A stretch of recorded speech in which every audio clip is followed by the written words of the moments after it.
ஆண்டவரே இந்த புதிய வருஷத்துல ஒரு பெரிய மாற்றத்தோட நான் பர்சனலாக ஒரு பெரிய ப்ரிப்ரேஷனோட நான் ஒரு புதிய ஆண்டுக்குள்ளே காலடி எடுத்து வைக்கணும் அப்படின்றதுக்காக என் மனதில் நான் நிறைய விஷயத்திற்காக ஜெபம் பண்ணிகிட்டே இருக்கிறேன். நான் ட்ராவல் பண்ணும்போது நடக்கும்போது அந்த மாதிரி யோசிச்சிட்டே இருக்கிறேன். அப்போ கடந்த நாட்களிலே நான் கர்த்தருடைய சமூகத்திலே ஒரு ஜெபத்தோடு இருக்கும்போது விசேஷமாய் 2023 வருஷத்திலே நம்முடைய 10 விதமான ஞானத்திற்காக ஒரு ஜெபம் பண்ணணும் அப்படின்னு நான் நினச்சேன்.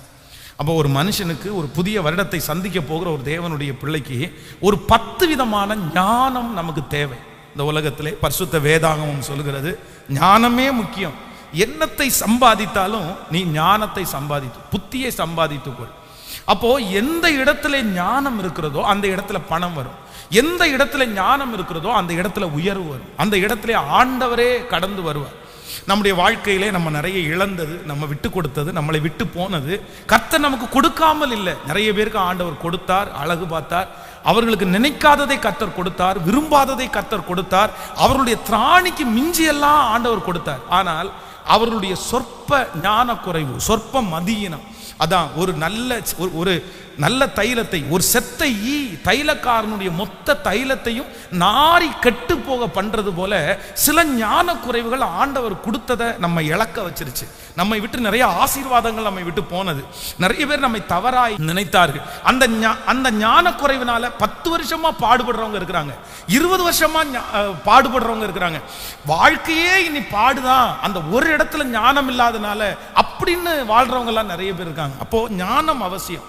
ஆண்டவருக்கு ரொம்ப பிடிச்சது அதுதான். வேதம் சொல்லுகிறது, உங்களில் ஒருவன் ஞானத்தில் குறைவுள்ளவனாய் இருந்தால் யாவருக்கும் சம்பூரணமாய் கொடுக்கிறவர். அப்படின்னா ஞானம் என்கிறது படிப்பினாலே மட்டுமல்ல, உலகத்தில் இருக்கிற பழக்க வழக்கத்தினாலே மட்டுமல்ல, ஞானத்தினுடைய பிறப்பிடம் எங்க அப்படின்னா அது கர்த்தரிடத்துல தான் பிறப்பிக்கப்படுகிறது. ஆண்டவர் ஒரு மனுஷனுக்கு ஞானம் கொடுத்தா அது வித்தியாசமா இருக்கும். எவரையும் மேன்மைப்படுத்தவும் பலப்படுத்தவும் கர்த்தருடைய கரத்தினாலே ஆகும். அவருடைய ஞானம் ரொம்ப பெருசு. அது பேதையை ஞானியாக்குறது. அது சொல்லி எல்லாம் எல்லாரும் கற்றுக் கொடுக்க எல்லாம் முடியாது. சிலருக்கு சொல்லி கொடுத்தா கூட மண்டையில் ஏறாது. நம்மளை மாதிரி ஆட்கள்னு வைங்களேன், ஒரு விஷயத்த 10 டைம் சொன்னாலும் என்ன பண்ணாதுன்னா நம்முடைய புத்திக்குள்ளே போய் சேராது. சிலர் நம்மளை திட்டும் போதே எப்படி திட்டுவாங்கன்னா மண்டையில் மசாலா இருக்கான்னு தான் கேட்பாங்க, இல்லைன்னா மண்டையில் என்ன களிமண்ணா இருக்கான்னு தான் கேட்பாங்க. இந்த வார்த்தையை இந்த ஜெபத்தில் இருக்கிற நிறைய பேர் நீங்கள் கேட்டிருக்கலாம், உன் மண்டையில் என்ன மசாலா இருக்கா இல்லையா அப்படின்னு.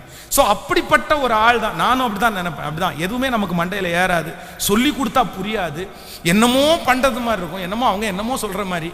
அப்புறம் அந்த சிச்சுவேஷன் வந்ததுக்கு அப்புறம் தான் நமக்கு தெரியும், ஓ இப்படியெல்லாம் சொன்னது இப்போதான் ஞாபகம் வருது, ஓ இதுதான் அன்னைக்கு சொன்னாங்களா அப்படின்னு. ஆனால் ஆண்டவர் கடந்த நாட்களில் இந்த சாரா டக்கர் காலேஜில் அந்த ஸ்டூடெண்ட்டுக்காக பிரசங்கம் பண்ணும்போது அது ஒரு பெரிய ஆஃபீஸ், அது ஒரு பெரிய ஆடிட்டோரியம், அது ஃபுல்லாக பிள்ளைங்க அப்படியே நிறைஞ்சிருந்தாங்க, ஆயிரக்கணக்கான பிள்ளை. அப்போ அந்த பிள்ளைகளுக்காக பிரசங்கம் பண்ணும்போது என்னுடைய மனசில் அழுகையே வந்துருச்சு. ஸோ ஒரு நாள் நம்ம படிப்பில்லைன்னு ரிஜெக்ட் பண்ணப்பட்டோம், கோமாளின்ற பட்டம் நமக்கு வந்துருச்சு. ஒரு நாள் ஞானம் இல்லை, உனக்கு ஒன்றும் புரியாது, உனக்கு மண்டையில் ஏறாது அப்படின்னு சொன்னாங்க. அந்த ஜெபம் முடிச்ச உடனே அங்கே இருக்கிற டீச்சர்ஸுக்கு, அந்த ஃபேக்கல்டிஸ்களுக்கு 1 hour ஒரு கொஞ்ச நேரம் ஜெபம் பண்ணி பேசக்கூடிய வாய்ப்பு கிடைச்சு. அப்போது நான் நம்புகிறேன், ஆண்டவருடைய ஞானம் எந்த இடத்துலையும் உங்களை நிறுத்த வைக்கும். அது யாராலையும் கண்ட்ரோல் பண்ண முடியாது, யாராலையும் யூகிக்க முடியாது, யாரும் அதை நினைக்கவே மாட்டாங்க. ஆண்டவர், நான் நம்புறேன், அந்த களிமண் அப்படின்னு சொன்னாங்கல்ல, அவங்க முன்னாடி தான் கர்த்தர் ஞானவான்களா நிறுத்துவார். யாரு உங்களை பேதேன்னு சொன்னாங்களோ அவங்களுக்கு முன்னாடி தான் கர்த்தர் ஞானியா நிறுத்துவார். அந்த எந்த மனுஷனையும் ஞானியாய் நிறுத்தக்கூடிய ஒரு மிகப்பெரிய பவர் யார்கிட்ட இருக்குன்னா கர்த்தரிடத்துல இருக்குது. உங்க பிள்ளைங்க ஞானத்துல குறைவுள்ளவங்களா இருக்காங்களா, உங்க பிள்ளைங்க பேதையா இருக்காங்களா, உங்க பிள்ளைக்கு அறிவே இல்லைன்னு பட்டத்தை வாங்குறாங்களா, நான் நம்புறேன் அந்த அறிவை பெருக பண்ணி கொடுக்கிற, ஞானத்தில் ஐஸ்வர்யம் உள்ள, ஞானத்தில் பயங்கரமான, ஞானத்துக்கே உறைவிடமான கர்த்தரிடத்துல வந்தால் நான் நம்புறேன் நீங்க என்னென்ன ஞானம் கேட்குறீங்களோ சகல ஞானத்தையும் கர்த்தர் உங்களுக்கு தருவார். நான் உங்களை ஆசீர்வதிக்கிறேன். 2023 வருடம் நீங்கள் ஞானமாய் நடக்க போகிறீர்கள். உங்க குடும்பத்தில் கர்த்தர் உங்களை ஞானிகளாய் கர்த்தர் நிறுத்த போகிறார். உங்கள் வேலை ஸ்தலத்தில் கர்த்தர் உங்களை ஞானிகளாய் நிறுத்த போகிறார். சத்தமாய் ஆமென் சொல்லுங்கள்.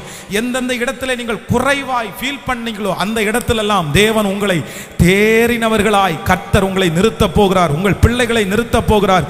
உங்கள் ஞானத்தின் மூலமாய் கர்த்தர் உங்களுக்கு சகலவற்றையும் கொண்டு வந்து கர்த்தர் சேர்க்க போகிறார். எந்த காரியத்திலே நீங்கள் குறைவுள்ளவர்களை போல ஃபீல் பண்ணுகிறீர்களோ, எந்த காரியத்திலே ஐயோ இதுல ஒண்ணுமே எனக்கு தெரியலன்னு நினைக்கிறீங்களோ, அந்த காரியத்திலே கர்த்தரே உங்களுக்கு கற்றுக் கொடுத்து, கர்த்தரே உங்களை புரிய வைத்து, கர்த்தரே உங்களுக்கு சொல்லி கொடுத்து, உங்கள் சத்துருக்களை பார்க்கலும் கர்த்தர் உங்களை ஞானவான்களாய் கர்த்தர் நிறுத்த போகிறார்.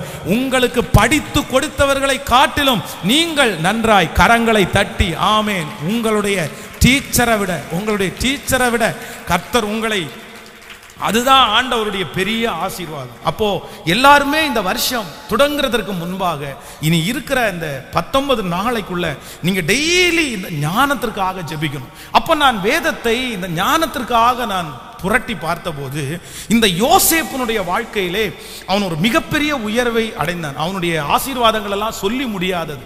எல்லா இடத்திலையும் கர்த்தர் யோசேப்பு ஆசீர்வதித்தார். எல்லாருக்கும் முன்பாகவும் ஆண்டவர் அவனை ஆசீர்வதித்தார். யோசேப்பினுடைய ஆசீர்வாதத்தினுடைய பட்டியலை போடவே முடியாது. அந்த அளவுக்கு ஆண்டவர் பிறப்பில மட்டுமல்ல, மரணம் வரைக்கும் கர்த்தர் அவருக்கு அதிசயத்தை செய்தார்.